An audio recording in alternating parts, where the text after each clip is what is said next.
Jack Layton is the leader of the New Democratic Party of Canada. Thank you for taking the time to speak to a blogger, My and pleasure. especially a conservative blogger of all people. Not a problem. Better than a liberal. Hear, hear. Okay, you've been leader of the NDP for about 4 years now. What do you think will be the benchmark to measure your success? What would you like to accomplish and by when?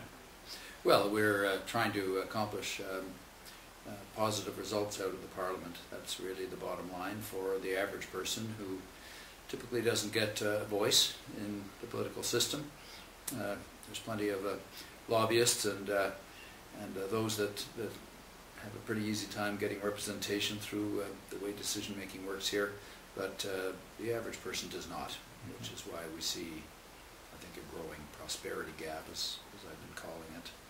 More and more people being left behind, and I'm hopeful that we can shift some of the priorities around here to benefit the average working person. So when will you say, aha, I've done it, I've got it? Well, I think it's an ongoing process. There's never one aha moment, I think, in politics.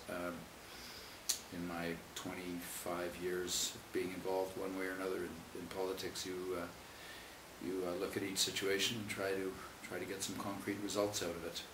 A lot of times for me that's been in a minority context, whether it was on a city council or here. We have faced two minority parliaments, and I guess the closest moment to a real success was when we were able to convince the Liberals, who were on the ropes, that with their budget they had to eliminate $4.6 billion of corporate tax cuts that weren't needed and weren't promised, and to invest those in those funds in areas that were really important to people, like housing and transit, post-secondary education. I would say that was quite a significant moment. Okay. Actually, that segues into my next question nicely, because this minority parliament situation, I'll ask about that. Jamie Heath is a former NDP strategist, and he advocates for a Unite the Left movement. Is it the NDP's goal to replace the Liberals as a party of the left-leaning voter? Is the NDP more effective in pushing the governing party to make concessions, as has been the strategy for the past 2 years? Or would Canada be better served, in your view, by a united Liberal NDP party? Well, I believe that the Liberal Party doesn't, generally speaking, know very clearly where it's headed, except it has a strong desire for power. It's developed a certain culture of entitlement around power, to use Justice Gormley's phrase. And typically what's done is, during elections, the advertisement is, we'll be like an NDP government. And then once elected, we'll govern more like a conservative. Because actually, I'm sorry to cut you Go off, ahead. but from a conservative point of view, at least not at least, but from my point of view, the NDP actually stands for something, where the Liberals are still trying to actually carve out what they stand for post-Gomery, or post-leaving power abruptly. So do you think that the NDP can be there to give it direction from within, to try to take over the Liberal Party or shift it towards a more left-wing principled position? Well, I think the NDP would make a better governing party than the Liberal Party. Okay. Because we're a party that stands on principles. I don't know if your camera catches this, but I'm sitting under Tommy Douglas's portrait here, looking over the Saskatchewan fields, and he always says, "Courage, my friends. It's not too late to make a better world." That's what we're about. Kind of principled pragmatism. We disagree very strongly with where the Conservatives are taking the country. They're not even the progressive Conservatives of old. They're a very different kind of political being than we've typically seen in Canada. And that makes it all the more important that we have a party like ours that I think much more accurately represents the values that people associate with Canada. Projects like Medicare and initiatives like real child care and education, strong action on the environment, collective action. And we're a party that really believes in that, and I think can show that in the minority parliament we've generated results along those lines. I believe that at some point Canadians will decide, something, we should give those New Democrats a chance to lead this Parliament. Okay, well, let's talk about the environment, because that seems to be pulled as the most important issue to Canadians these days. But of course it requires a balance with the economy and development, especially with the oil sands in Alberta. Now, I'd like to ask, either in theory or in practice, would an NDP government halt new oil sands development?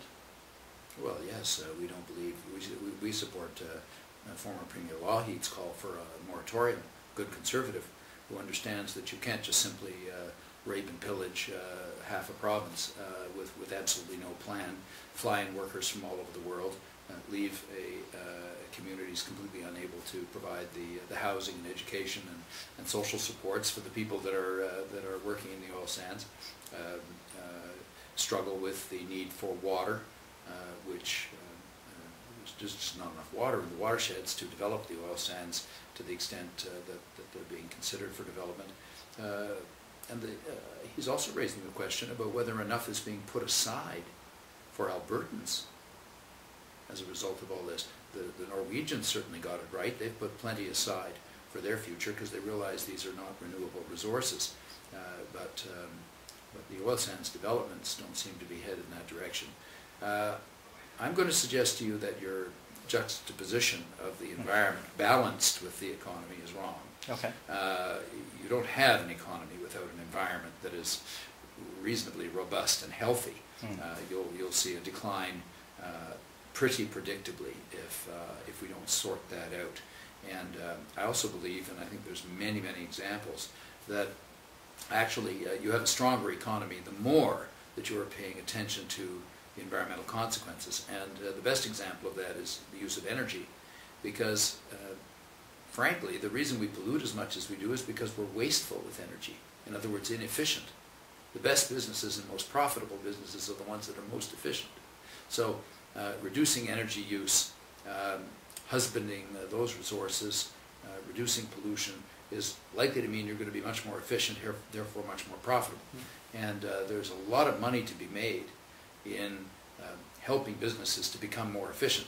I know computer consultants who will help you be more efficient in the management of your data, for instance. And to the extent that they can do that, they make money, and so do you. It's exactly the same with energy, and therefore with pollution. So businesses I've been involved in, I was vice chair of a $2 billion corporation for 6 years, and we made more money helping people buy less of our product than we did selling them the product on a per dollar invested basis. Interesting. It was an energy service company, one of the largest in the country, Toronto Hydro, and 100% owned by the taxpayers of Toronto, and a very profitable company. Now let's talk about another very profitable sector of the economy. 1 in 4 jobs depends on the auto sector in Canada, either directly or indirectly. Yep. A lot of your constituents and actual support, organized labor, is inextricably linked to the auto sector. How do you balance Kyoto considerations with the auto sector? They fit perfectly. Okay. Because to the extent that we're building cars that are more expensive and more polluting than the green cars that will be coming our way very soon, they're already starting, many of them are flooding our markets already, we're going to lose employment here in Canada. So what we need is a green car strategy, and we developed one with the auto workers and the Greenpeace, and launched it. And it included everything from incentives to consumers to you shouldn't have to pay more when you're trying to have less of an impact on the environment. You should be given some kind of support. So waive the GST on the most fuel efficient cars. Put some very strong fuel emission standards in place for the classes of vehicles that are being produced here in Canada, and have them get tougher by the year. And then incent the businesses, give them a hand to retool to produce the green cars that Canadians want to buy. Because if we don't do that, then those cars will be produced in China. Okay. And our industry here will do badly. General Motors might be building plants in China, so the shareholders of General Motors might do okay, but the people who work in those factories are going to be left behind. So you'd be for selective GST cuts to certain sectors of the economy that would boost green output. Yes, been part of our program all along. Okay, because back in '97, the NDP's position was to cut the GST and eventually eliminate it. Do you still? I don't think that's part of the current platform, is it? No. Okay. And last question. We'll just wrap this up here. Bill C-257 is the anti-scab legislation.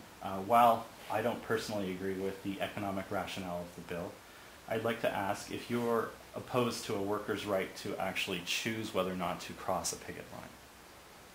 Well, no, we believe that the right to strike, in other words, the right to collectively, in a democratically structured organization, decide that when you're faced with an employer, in other words, the other side, the contractor on the other side, you need to have the right to be able, as a group, to withhold your labor.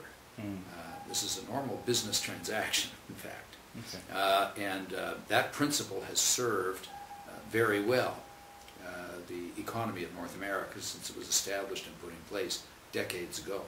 And we also note that where anti-replacement worker legislation is in place, you have better labor peace. You have less disruption and more predictability. But the individual choice isn't there for a worker to say whether or not he wants to choose to work, to choose to go against the collective. Is that right? Oh, well, they do have a democratic right to vote on, to delegate to a group, to act on their behalf as a group in dealing with an employer. The moment you begin to break that down and it's every man or every woman for him or herself, then you've really suggested that we should really have unions. You should have single employers, large global corporations who will deal with perhaps millions of individuals on a one-off basis. My belief is that when you do that, you end up with an awful lot of people at minimum wage and without any benefits and living in poverty. The evidence for that is available. About 75% of workers who work at minimum wage in Canada are employed by big multinational companies or chains. A small business actually pays its workers better, typically because they're close enough to the worker to have a sense that here's a human being here. Whereas with some of these large corporations, I'm afraid their CEOs aren't driven by that kind of motivation. Okay, but in this global economy, we see high mobility of capital and high mobility of talent. People that are highly in demand, they'll go where the money is. And I don't know if that reality is compatible with the way that globalization is taking our economy. So, well, if somebody's building a road, let's say, or providing a service, most work is actually highly local. Yeah. People don't get on planes and offer their services. Hey, I'll build a road on the other side of the world. Right. I mean, there's some of that going on, but not very much. Most people have a home, a family, a locale within which they work. And having a good percentage of the workforce able to get a decent life for themselves through negotiating the same way two businesses negotiate with one another, that is to contract with one another. Workers should have that same ability as well. And we feel that it produces a better society, one in which the quality of life for most people is better, higher. We can see in the U.S. where you have less of a rate of unionization than you have in Canada. You have greater polarization between rich and poor. You have far more children living in poverty as a percentage of the total population.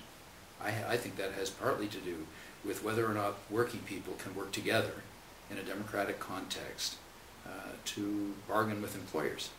And there's strength in numbers. And I think working people should have that strength. Okay. Well, I might disagree with you on a few things, but I do respect that you've taken the time to chat with a conservative blogger, and I'm sure we could have this conversation for many hours, but I'd like to thank you. I know you're in a rush to me and my dad had many conversations, and he was a good conservative. Yes. I loved him nonetheless. What can you do when your family member falls in with a certain crowd? Right. Maybe it's youthful. He might have said the same thing about youthful me. rebellion, right? Or whatever. I can't claim youth anymore. I'm afraid not. Well, Okay, well, thank you very much. Thank you.